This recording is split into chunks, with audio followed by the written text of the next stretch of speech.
lembro a última vez que comecei um pré-jogo dessa forma. Mas eu tenho uma coisa para falar. Que isso, Thiagão? Quero saber a opinião de vocês. O Vasco não perde hoje.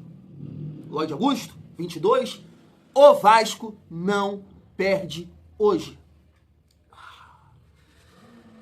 Estamos no Z4 já, pelo amor de Deus. Mas é isso. No momento que estou gravando esse vídeo, 12h57, boa tarde, um excelente domingão, um dia abençoado para todos nós. Vamos falar muito aqui desse jogo contra o Internacional, provável escalação do Vasco, provável escalação do Inter, né? Estava acompanhando aqui alguns canais colorados para a gente debater um pouco mais sobre essa partida. Vamos também falar sobre os jogos de ontem do Campeonato Brasileiro, né? Com o empate ali do Santos contra o Sport, o Vasco acabou entrando na zona de rebaixamento. Tem um resultado também do Fortaleza, que mexe um pouco ali, que pressiona, né? O Vasco. Fortaleza esse que 2 rodadas, né, sem perder, então vamos falar um pouco sobre isso também. Nesse sentido, eu quero até trazer aqui 2 torcedores do Sport, porque, olha, eu vou te falar uma coisa, eu consegui, né, acompanhar Santos e Sport o jogo inteiro. Nossa Senhora, tá? Nossa Senhora. Ai. E um desabafo aqui também do Rica Perrone. Acho que foi ontem esse desabafo do Rica em relação ao presidente Pedrinho, e aí eu quero saber a sua opinião. Concorda com esse desabafo do Rica Perrone? Ou, Thiago, manda ele pra casa do nem vascaíno ele é? Quer falar o quê? Quero a sua opinião nesse sentido. Porque agora há pouco eu estava vendo algumas páginas, né, que cobrem o Vasco repercutirem isso aqui. Me parece que foi agora há pouco em Copacabana, né, um avião passando com a seguinte faixa: fora Pedrinho, o pior da história. Muito sentido que o Rica Perrone fala pra gente debater aqui também rapidamente. Então é isso, família vascaína, fé, o Vasco não perde hoje.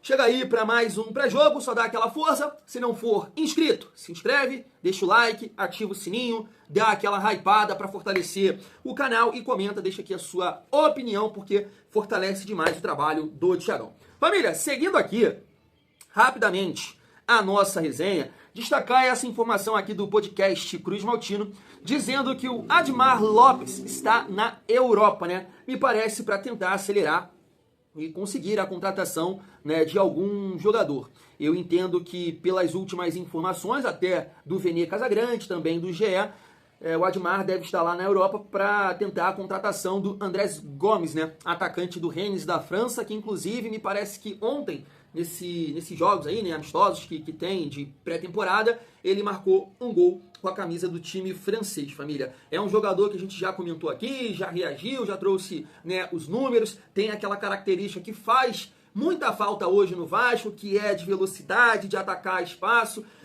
No atual elenco, com essa característica, a gente só tem o Lloyd, mas sinceramente, né, sempre falo isso aqui, mas é uma realidade, não é um jogador que passa qualquer confiança, sinceramente.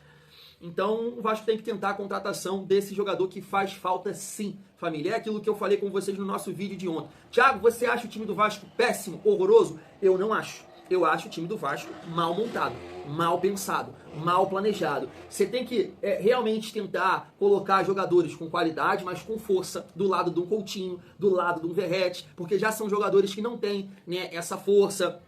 Acho que Coutinho e Verratti, eles não conseguem associar, porque o Verratti precisa de um cara mais móvel, né, eu acho, assim, para levar a bola, para correr por ele, e o Coutinho precisa de um centroavante mais técnico para associar com ele. Tem isso também em relação ao nosso meio armador e o nosso homem-gol, e fora tudo que eu tô pontuando aqui com vocês, entendo que muita gente concorda que essa fragilidade física que o Vasco tem no seu atual time titular, né, principalmente, família vascaína. Então a gente espera que o Admar Lopes, nessa viagem aí para a Europa, ele possa conseguir um ou outro jogador com esse perfil, com essas características, para potencializar aí o nosso time e nos ajudar a sair desse Z4. Vale pontuar, né, família vascaína, que a gente está vendo aí as movimentações de alguns times, principalmente do Grêmio, né, que chama a atenção. Se conseguir ali a contratação do Roger Guedes, eu acho que aumenta muito o nível do Grêmio. O Santos também fez algumas contratações. O Vasco tem que tentar reforçar esse elenco, né, principalmente aí visando o segundo turno, né, porque a chegada de qualquer jogador nesse momento, eu acho que não vão conseguir somar ainda nesse primeiro turno que, né, falta aí 5 jogos, é isso, contando com o jogo de hoje, família vascaína. Então vamos torcer para que o Admar possa nos ajudar. Em relação à classificação do Campeonato Brasileiro e repercutindo também alguns jogos, né, os jogos de ontem, família, eu quero rapidamente colocar na tela esses 2 torcedores do Sport. Olha isso aqui. Mas dá pra brigar por uma pré-Libertadores, viu, gente? Dá. Porque se o Sport brigar por uma pré-Libertadores, ele muito possivelmente consegue ali uma 7ª, 8ª colocação, e dependendo dos resultados em Libertadores e Copa do Brasil, pode até sobrar pro Sport uma vaga na pré-Libertadores, na 8ª colocação, assim como foi com o Bahia o ano passado. Tô errado? Não. Então dá pro Sport, esse elenco dá pra manter o Sport no top 10 do Campeonato Brasileiro. Possível pro Sport vencer. O Vasco que não vem nada bem. Na sua estreia venceu o time do Santos de virada, fez um primeiro tempo horroroso. Só que aí no segundo tempo o Santos devolveu a gentileza e também foi horroroso. E aí o Vasco conseguiu virar o jogo. Não conseguindo resultados, não vem apresentando futebol convincente. O Vasco tá muito mal e o Sport tá no acrescente. Eu sei, pô. Eu sei. Eu sei que nesse momento você pode estar falando da mesma coisa aqui do Thiagão. Thiagão, você fala que o Vasco tem condições de figurar ali no meio da tabela. Vai criticar os caras? Mas olha, eu sou chamado aqui de aprendiz. Ah, você não entende nada de bola. E esses 2, família? Porque eu tive, né, a oportunidade de acompanhar ontem Sport contra Santos. E olha, eu vou te falar uma coisa. Eu sei que eu não tô, né, na condição de falar alguma coisa, até porque o Vasco fez o que fez, né, contra o Vitória. Conseguiu perder um jogo com um jogador a mais. É difícil. Mas ontem, né, o Sport com um jogador a mais, com o Santos com muita dificuldade. Eu acho que o Santos e assim, o Vasco, cara, eles são bem parecidos. Jogam com 2 jogadores nas beiradas, pelo menos ontem, né? O Barreal e o Roliezer, que é muito bom jogador, o Roliezer joga bola, muito bom, uma esquerda enjoada, mas são 2 jogadores que têm as mesmas dificuldades do que os pontas do Vasco, né? De recompor, de ajudar na marcação, daquela explosão. Então o Santos é um time muito exposto, assim como o do Vasco. E aí tem o Neymar, que eu não tô comparando, mas assim, mesmo perfil do Coutinho, e o Verratti, que é um cara que eu acho que, né, guarda mais, faz mais gols do que o David Washington ou o próprio Tiquinho. Mas, né, o Tiquinho ontem, ele deu uma amostra do que um centroavante que às vezes não faz gol, mas consegue participar de algumas jogadas. Ele tira um gol lá do Neymar, né, praticamente ia ser gol, mas depois ele dá uma bola lá, né, de muita qualidade, muito recurso, bota o companheiro na cara do gol e o Santos acaba fazendo o primeiro, depois empata numa bola parada. Mas assim, o Sport é horroroso. O Sport é horroroso. Quem viu o jogo, o torcedor do Sport que acompanhou o jogo ontem, ele vai confirmar o que eu estou falando aqui. O Sport é horroroso, mas assim, errando coisa boba mesmo, de um toque ali, o cara sozinho para entrar na cara do gol, chutar, uma coisa assim surreal quem acompanhou o jogo ontem. O Sport está rebaixado e não tem como, mas não tem como mesmo. Não tem como. O Sport está rebaixado. 3 vagas. Tem 3 vagas ali no Z4 e a gente espera que o Vasco não esteja, né? E aí, família, o outro jogo, pra gente repercutir a vitória do Fortaleza, né? 2 partidas já sem perder, e empatou em número de pontos com o Vasco.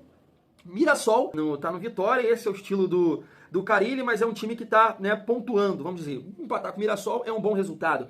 Botafogo acabou empatando com o Corinthians e o Palmeiras ganhou por 1-0 do Grêmio. Os jogos de hoje tem Cruzeiro contra Ceará, claro que é interessante uma vitória do Cruzeiro, né, até pensando na vitória do Vasco hoje. São Paulo e Fluminense são 2 times que estão ali, próximos do Vasco. Por exemplo, um empate aqui, eu acho que é um bom resultado, porque aí o São Paulo ia ficar com 20, Fluminense 21, o Vasco ganhando hoje. Eu tô sonhando com a vitória sim, o Vasco chegaria a 17 pontos. Nesse sentido, hoje o São Paulo tem 2 jogos a mais que o Vasco, por exemplo, né? Fluminense, mesmo número de jogos, 14. Bahia e Juventude, né? O Bahia ganhando. O Bahia tá lá em cima com 25 pontos, não é uma resenha nossa, tem que ganhar em relação aqui ao Juventude, que tá ali no Z4. Inter e Vasco e Flamengo e Galo. Galo esse que tá com 20 pontos, né? Também é um time que, perdendo aqui, vai ficar ali próximo do Vasco, caso o Vasco ganhe hoje, né? A família Vascaína. Então, assim, uma pressão em cima do Vasco em relação a esse Z4. Sinceramente, não imaginava o Vasco estar nessa situação. Se você pontuar, né, principalmente os jogos em casa, que o Vasco poderia ter ganhado, vencido, né, que foi contra o RB Bragantino e também contra o Grêmio, a gente já estaria numa situação aqui diferente. Infelizmente também, vender os mandos, eu acho que prejudicou nesse sentido. O Vasco não pode, cara, não pode abrir mão de jogar em São Januário.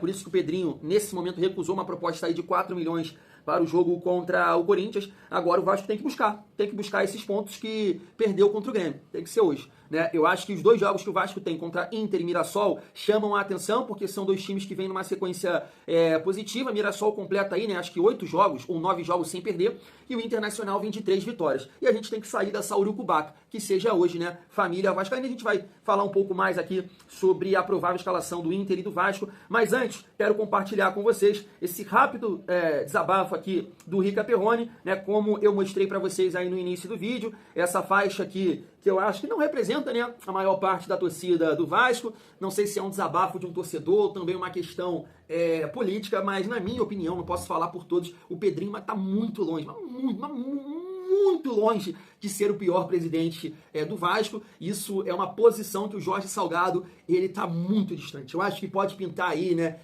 1 trilhão, né, de pessoas que vão exercer esse cargo aí futuramente. Ninguém vai passar Jorge Salgado. Ele permaneceu com o Vasco em uma Série B e vendeu o Vasco para essa empresa falida, né? Eu achei muito engraçado ele falar ontem, né?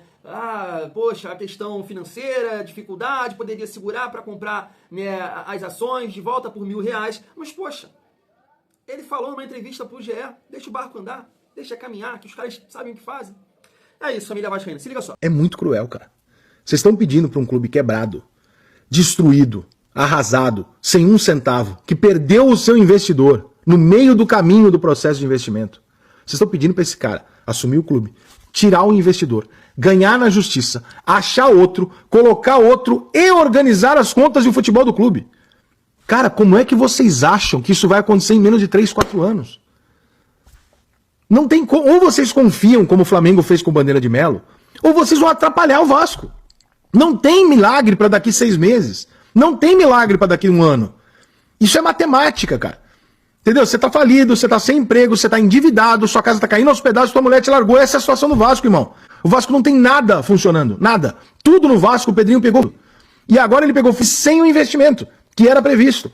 Então agora ele tem que fazer tudo de novo, ganhar na justiça, arrumar um investidor para recomeçar o projeto. O Pedrinho é um cara que todo mundo sabe que é bom caráter. Todo mundo sabe que é um cara a roubar o Vasco. Então, pô, pela primeira vez, não primeira, mas as raras vezes nós temos um cara lá que a gente não tem desconfiança. Então, deixa ele fazer. Vamos apoiar, vamos ajudar. Vai demorar uns anos? Vai demorar uns anos. É óbvio que vai demorar. Só que se você não tiver paciência, você vai fazer o Pedrinho amanhã comprar outro jogador que ele não pode pagar, para enfiar na meio do elenco do Vasco, fuder aumentar a dívida, voltar para estaca zero e daqui 2 anos, mesmo que você ganhe um campeonatinho carioca e fique feliz, o Vasco não sai do lugar. E você vai ficar os próximos 30 anos andando em círculo. Esse é o momento de quebrar o Vasco, de zerar o Vasco. Para tudo, que é o que o Pedrinho tá fazendo, para tudo do Vasco. Daqui, eu quero a dívida. Eu não posso ter jogador no que eu não vou ter. Eu vou arrumar a dívida. Eu vou corrigir os problemas do Vasco. Eu vou organizar os problemas do Vasco. Então o Pedrinho tem que ser escroto na hora de falar e começar a jogar verdades na cara do vascaíno. Isso aqui. Não adianta falar, veja. Não tem veja. Fudam o seu clube nos últimos 30, 40 anos. Então é o seguinte, aí entrou uma SAF que faz ainda, ao invés de ajudar. Então, gente, eu não tenho condição de chegar pra vocês e assumir pra vocês que eu vou corrigir os problemas em 6 meses. Se eu fizer isso, eu sou um charlatão mentiroso. Tá aí. Quero saber a sua opinião. Tiagão, concordo com o Rica. Tiagão, manda ele tomar, porque nem vascaíno esse cidadão é. Comenta aqui. Mas assim, família, basicamente eu concordo com o Rica. Só para complementar, um outro dia eu trouxe aqui, né, uma opinião, uma visão de um jornalista lá da Cazé TV, e ele fala em relação àquela declaração do Pedrinho, né? E ele comenta, poxa, eu tenho certeza que o Pedrinho não é o principal problema do Vasco, mas eu não sei se de fato ele é competente o suficiente para lidar com essa situação. É um ponto. Eu até concordo com esse ponto, eu também não sei. Agora, falar que o Pedrinho é o principal problema do Vasco, ou que ele é muito incompetente e não sei o quê, e passar a seguinte mensagem que qualquer outro no lugar dele vai lidar melhor com essa situação, isso não é verdade. Isso não é uma verdade. Eu comentei aqui recentemente, perguntando até para vocês, qual a referência que o Vasco tem de boa gestão. Que conseguiu estruturar o clube, digo numa questão de estrutura mesmo, para os jogadores e tudo mais, porque a gente sabe que isso é um diferencial competitivo também, na questão financeira, de contratar bons jogadores, resultados. Quem? Qual a referência que a gente tem? Teve um amigo que eu vi o comentário e ele falou assim, você tá falando merda, porque alguns desses que você citou entregaram algum título pro Vasco, né? Que é o caso do Eurico, que ganhou 3, né, campeonatos Carioca, eu quero dizer como presidente, me corrijam aí se eu estiver errado, e o Roberto, né, que ganhou a Copa do Brasil. Mas, poxa, irmão, se você não entender o cenário, fica complicado o debate, sabe? Você pega a situação do Eurico e do Roberto em relação aos adversários, poxa, você olha agora para a situação do Vasco, cara, você já viu as contratações do Flamengo? Você já viu as contratações do Palmeiras? Você está vendo as contratações do Botafogo? É muito mais difícil entregar um título hoje. Se você não coloca isso na mesa, irmão, a sua opinião, desculpa, com todo respeito, aqui é uma conversa de bar, de gelo, eu tô meio alcoolizado, vamos colocar, essa tua opinião é uma bosta. A sua opinião é uma merda. É uma merda. Se você não tem esse entendimento, que hoje é muito mais difícil conquistar, entregar alguma coisa, porque esses times conseguiram dar passos lá atrás, né, em relação à estrutura, à organização e tudo mais. O Botafogo é um caso aí de sorte, contexto, né, que tá gastando dinheiro, né, loucura aí, as contratações. Mas se você não tiver esse entendimento, é difícil. Então, na minha opinião, posso estar falando aqui uma merda, mas eu, nos últimos anos, qual a referência que o Vasco tem de boa gestão, cara? Pra galera ficar pressionando o Pedrinho desse jeito. A gente espera que o Pedrinho possa ser um pontapé inicial. A gente tá vendo aí a questão, né, que o Vasco fez lá, a roupa nova no CT, a reforma e tudo mais, dando uma cara, né, rumo a ser um time mais competitivo. E família, isso é uma posição de coragem. A gente viu no início do ano que para você ter essa estrutura, essa reforma, você tem que tirar dinheiro de algum lugar. Tá tirando do campo. Tá tirando de possíveis reforços, e isso é uma coragem, porque ele sabe que isso é importante futuramente para o Vasco. A gente vê outros clubes contratarem jogadores que vêm de fora e tudo mais, por isso também, por uma questão de trabalho, de estrutura de trabalho, e o Vasco está muito atrás desses times. Então, em relação a essa faixa aqui na praia e essa opinião do Rica Perrone, eu concordo plenamente. Não é uma situação fácil. Tratam isso como uma moleza. Cara, são mais de 20 anos o Vasco num sofrimento. O Vasco foi vendido e olha o que aconteceu. Não é fácil, não é simples. E aí um outro ponto que muita gente coloca é a questão, né, de revender o Vasco. Também tratam isso como uma facilidade, dizendo que o Pedrinho não quer fazer isso. E aí é um argumento que eu utilizo aqui sempre. A gente não aprendeu nada, a gente não vai aprender nada que o Salgado fez com o Vasco. Em relação a 7-7, o Vasco precisa mudar a sua imagem. O Vasco precisa passar mais credibilidade. E isso é um processo para você não atrair 777 da vida. Sabe? Entende isso? Então eu concordo plenamente com o Rica Perrone, mas eu entendo, né, os torcedores que agem e que pensam dessa forma, que ele é o pior, que ele tem que sair. Mas é isso, faz parte. Essa é minha opinião. Queria saber a de vocês. E aí a gente finaliza aqui falando um pouco, né, do jogo. A provável escalação do Internacional tá na tela para vocês. Aqui, família, a escalação tá com o Inter completo, né? Mas a gente viu que o Inter pode poupar alguns atletas, né, visando esse confronto aí contra o Fluminense na Copa do Brasil. Mas eu estava acompanhando uma live e o jornalista lá no Baldaço basicamente também colocou essa provável escalação. Então, assim, não sei se mudaram de ideia e vão com força máxima para cima do Vasco. Rocher, Aguirre, Mercado, que está voltando, Vitor Gabriel, aí sim, né, porque o Vitão está suspenso, Bernabé, Thiago Maia, Bruno Henrique, Wesley, Alan Patrick, Carboneiro e Borré, né? O Internacional que tem um bom time. O nosso time, Léo Jardim, Hugo Moura, Freitas, PH e Piton, Jair e Tietê, Nuno, Ryan, David e Verret. Eu já falei aqui algumas vezes que eu não sou muito fã dessa forma aqui de jogar. Eu tava vendo que num treino, não sei se foi no domingo, não no domingo, na sexta, né, ou no sábado, antes de viajar, acho que foi na sexta, né? Informação do Vene Casagrande que o Verret não treinou, e aí no lugar dele foi o Garré, né? Aí o Vasco com 3 na frente, David, Ryan e Nuno. Essa seria a minha escalação, tá? E atrás eu mudaria também. Eu colocaria o Maurício Lemos com Freitas e o Hugo Moura no lugar do Jair, com o Tietê no meio campo. E esse trio de mais mobilidade lá na frente. Eu seguraria ali o Verret para essa partida. Mas, né, confiar no trabalho do Fernando Diniz. O último jogo contra o Del Valle, assim, né, fora de casa, claro que eu acho o Internacional muito superior, muito mais time do que o Del Valle, mas o Vasco até começou bem, né, jogando fora de casa, marcando lá em cima, pressionando. Infelizmente aconteceu a expulsão. A gente espera que o Vasco possa começar o jogo bem, né, diferente daquela partida, aproveitar a oportunidade que tiver, tentar sair na frente para ter um pouco mais, né, de confiança, de mais tranquilidade na partida para a gente conquistar esse resultado que é fundamental para a gente não ficar, né, ali dormindo no Z4. A próxima partida também é difícil contra o Mirassol, então que o Vasco consiga sair já nessa rodada. Família Vascaína. Fui!